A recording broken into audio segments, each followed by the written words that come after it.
LAN switches upgrade fast Ethernet to gigabit Ethernet. So what is the agenda? In order to achieve this, we have the agenda today. LAN switches upgrade, just to understand why we are doing this. What are the prerequisite configuration steps? And in the configuration steps, there are 2 or 3 steps we will be doing. We're taking the configuration backup. In our video, we have already taken the backup. Then we will modify the configuration from the fast Ethernet perspective to the gigabit Ethernet switches, because the difference is one switch use the fast Ethernet, the other use the gigabit Ethernet, and some other changes we will be doing.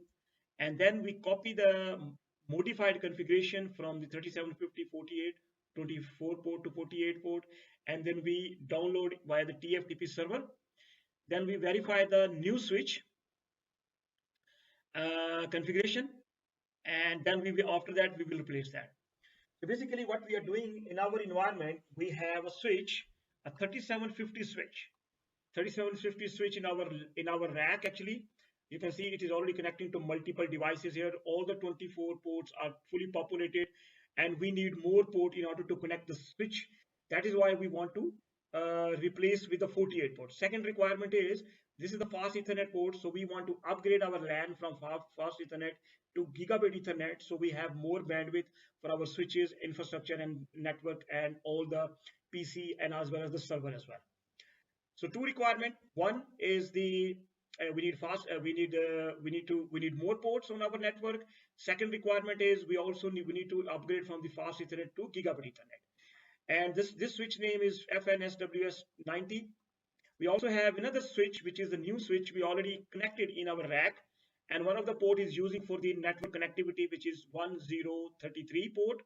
We are using it for the network connection.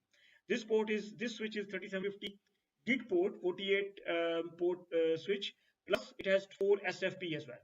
This is already placed in the rack. We have access to the console, we have access to the network connectivity as well. So in order to do that, we have some prerequisites. Just quickly note them. We of course need 2 switches in our network. We need console access for at least new switch or the existing switch as well. In case of any problem, we can have the console access. We need remote connection through using secure CRT, using PuTTY as well. We need a laptop computer as well as on the network. We need TFTP server as well in order to download or upload the file from switch to the switch to the PC, or PC to the switch. Also, we need a network topology to understand how our network is configured. As you can see, our TFTP server is using IP address 0.218/23. Our LAN switch, which is also on the network, 10.205.1.90 and 10.205.182 is on the network. For you need to make sure that we have the connectivity. As I can see here, first of all, IP config. We see we are TFTP server. This TFTP server is already installed here, and you can see I'm using TFTP, the interface server IP address from here. And we also have one of the desktop folder. We name it as a FN configuration file backup in our PC for TFTP server. Also, we need to make sure we can ping to the switches from where we are going to upgrade, and 182 switches. So they are already on the network as well. So these are the prerequisite. Then we need the prerequisite. We need also Notepad+ as well in order to modify the configuration. A quick summary: what we need actually switches, 2 switches, and then we need console access. Then we need remote connection, of course, secure CRT. Then we need PC, laptop, and network connection. We need network topology testing as well, making sure we can ping and reach them as well.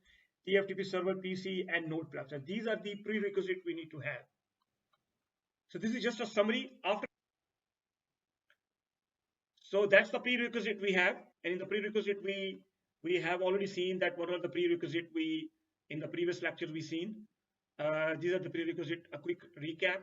So in the next step, we are going to replace these switches, configuration uploading now.